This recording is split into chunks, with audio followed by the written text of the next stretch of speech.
কসবা কাণ্ডে যাকে তদন্তভারের দায়িত্ব দেওয়া হয়েছিল সেই স্থানীয় থানার সাব ইন্সপেক্টর রিটন দাসকে এবার সরিয়ে দেওয়া হলো। গত বুধবার যে ছবি ধরা পড়েছিল, যে অমানবিক ছবি, ডিআই অফিসে গন্ডগোলের সময় এক চাকরি হারাকে লাথি মারতে দেখা যায় রিটন দাসকে। পুলিশ সূত্রে খবর, কসবার ডিআই এর অভিযোগের ভিত্তিতে দায়ের মামলার তদন্তভার দেওয়া হয়েছিল রিটনকে। পরে তাকে আইওর দায়িত্ব থেকে অব্যাহতি দেওয়া হয়েছে। তার জায়গায় তদন্তভার দেওয়া হয়েছে কসবা থানার সাব ইন্সপেক্টর সঞ্জয় সিংহকে। গত বুধবার ব্যারিকেড পেরিয়ে ডিআই অফিসে ঢুকতেই উত্তপ্ত হয়ে উঠেছিল পরিস্থিতি।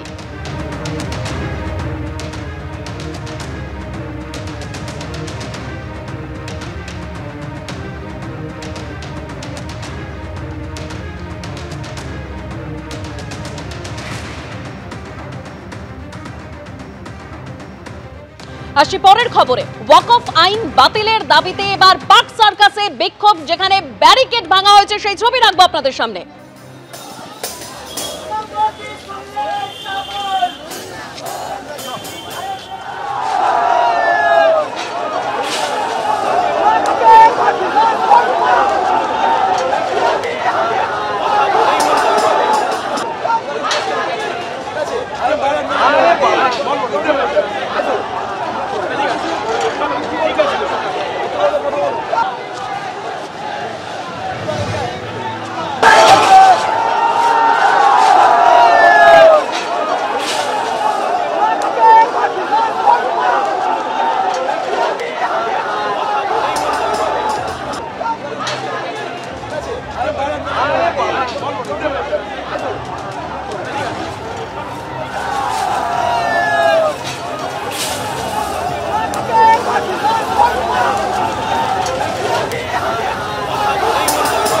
যে ছবি আপনারা দেখতে পাচ্ছেন, পার্ক সার্কাসে বিক্ষোভ দেখাচ্ছে আলিয়া বিশ্ববিদ্যালয়ের ছাত্রছাত্রীরা ওয়াকফ আইন বাতিলের দাবিতে। সেখানে রাস্তা অবরোধ করা হয়েছে। সরাসরি দুই প্রতিনিধি আমাদের সঙ্গে রয়েছেন, একদিকে ঝিলম করঞ্জাই, অন্যদিকে রুমা পাল। প্রথমেই ঝিলম। একদমই দেখতে পাচ্ছ 7 পয়েন্ট ক্রসিং এ রয়েছি আমরা। আমার সহকর্মী সন্দীপ সাধুকাকে দেখাতে বলবো, এই যে চারদিকে 7 পয়েন্টে যানবাহন চলাচল রীতিমতো স্তব্ধ আছে এবং তারা যারা এই আলিয়া বিশ্ববিদ্যালয়ের পড়ুয়া যারা প্রতিবাদ জানাতে এসছেন তাদের সঙ্গে কথা বলবো, জেনে নেব তাদের বক্তব্য কি। আজকে আপনারা পথে নেমেছেন, ব্যারিকেড ভেঙে রাস্তা অবরোধ করেছেন, কি অভিযোগ?